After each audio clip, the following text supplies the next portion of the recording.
Hey, what's going on, teammates? Hope everybody's having a great day.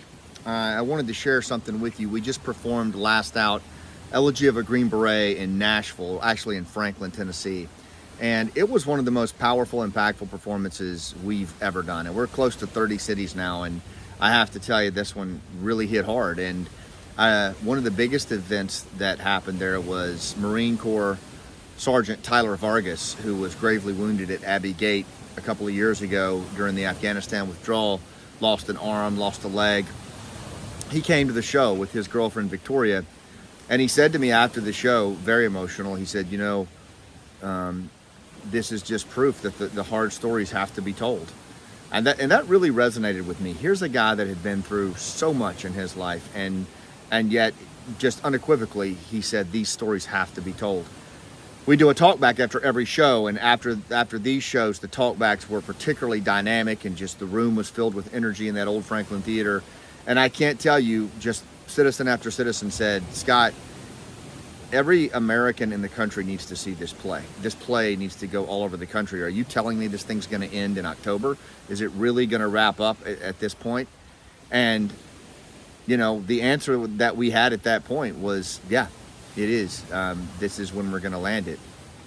But it was on Sunday morning after the shows were done that my wife, Monty, sat down beside me in our room as we were kind of going through a recovery day.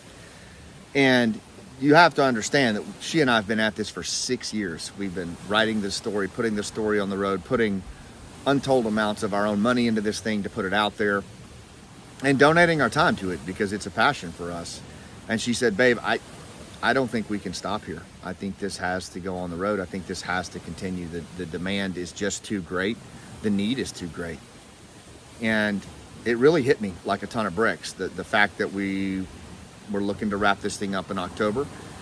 And I started thinking about that demand signal, and I'm just going to rattle these off to you, but these are, some of the demands that I've seen with this play, with the needs that are there. There are so many, tens of thousands of post 9/11 veterans who are going through a dark night of the soul, asking themselves, what was it worth? Did it matter? Will I be remembered? At the same time, you have post 9/11 family members who are strained and they're looking for answers. You also have families of the fallen who feel like they're not seen, like they're not heard, and that they've been forgotten. It's as if our government just did a serve pro on this whole thing, just turned the page like it never even happened. You've got Vietnam era veterans looking for closure, and kids with parents who served in World War II, Korea, Vietnam, who are just looking for answers as well because their parents never talked about this stuff.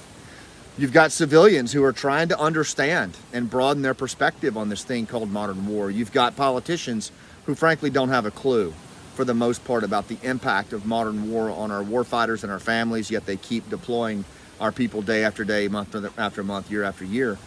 Mental health professionals who are inundated with all of these demand signals to help and counsel and guide our warriors as they deal with the post-traumatic stress and moral injury and other aspects of combat, yet they don't really have the emotional context they need of modern war. And finally, second to last, you've got new family members who have been married after 9/11 and their husband was a service member or their spouse was a military family member, and they don't really understand what that 20-year war was like. And then, of course, you've got young folks all over the country who just don't understand the cost and sacrifice of freedom. And, my wife, Monty, and I, we talked long and hard about this. We prayed about it, and we believe that the demand is too great, that we need to go on with this play. So that is exactly what we're going to do. We are going to press forward with Last Out, Elegy of a Green Beret, beyond October when the Gary Sinise Foundation tour ends. We're so grateful to them for making this happen, but we believe that we've got to keep going, and that's exactly what we're going to do.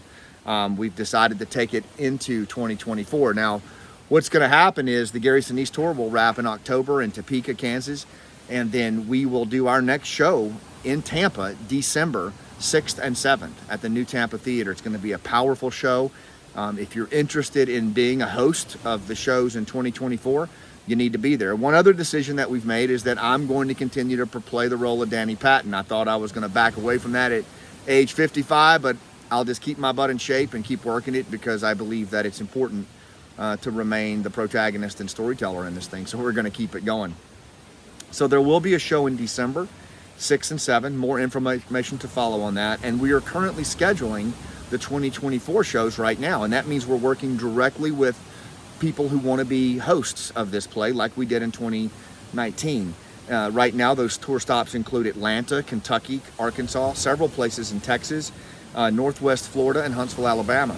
If you're interested in becoming a host, now's the time. But let me tell you, first of all, what I think you can expect as a community on this. Remember, you heard me rattle off 10 very high-end needs that our community has and our veterans and our family members are hurting. But you're going to get 3 performances from this tour stop when we come to your town. There's going to be a storytelling workshop that we're going to run for local veterans, first responders, and military family members that's really powerful. We do a talk back after every show that allows the community to sit and connect with each other.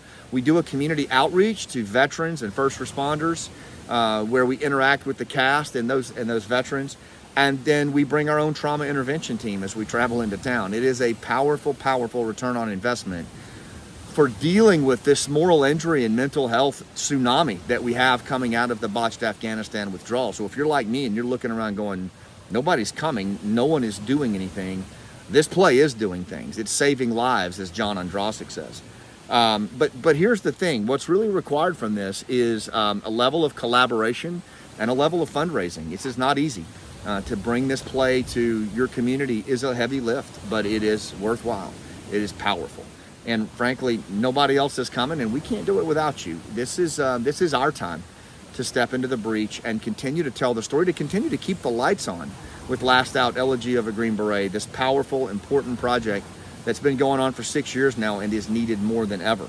And DM me if you're interested. Just let me know, and I'll hand you off to the team, and then we'll continue to walk through this. And if you have any connections to potential sponsors or donors or patrons of the arts that would be interested in this as we move to the next level of this very important show, just let me know. We are extremely excited to keep Last Out going, and extremely grateful to all of you who have been such a big part of this grassroots movement. It's just unbelievable to see this all veteran cast doing what it's doing, and our military family members as well. So help us keep the lights on. Be part of this amazing storytelling journey as we go into 2024. Just contact me at DM or at theheroesjourney.org. You can reach us there, but really best just to DM me here. And thanks for what you do. Thanks for keeping the lights on with Last Out.